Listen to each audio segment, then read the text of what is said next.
എല്ലാവർക്കും സുഖമല്ലേ? നല്ലൊരു വെതറാണെന്ന്. അപ്പോൾ വീടും പൂട്ടി ഈ സെമിത്തേരിയിൽ വന്ന് കുറച്ച് നേരം ഇരിക്കാമെന്ന് കരുതി.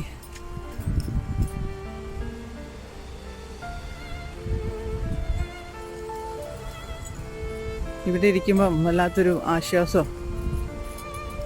ഇത്രയേ ഉള്ളല്ലോ നമ്മുടെ ലൈഫ് എന്നൊക്കെ ആലോചിക്കുമ്പം എന്താ തോന്നുക, എന്താ പറയുക.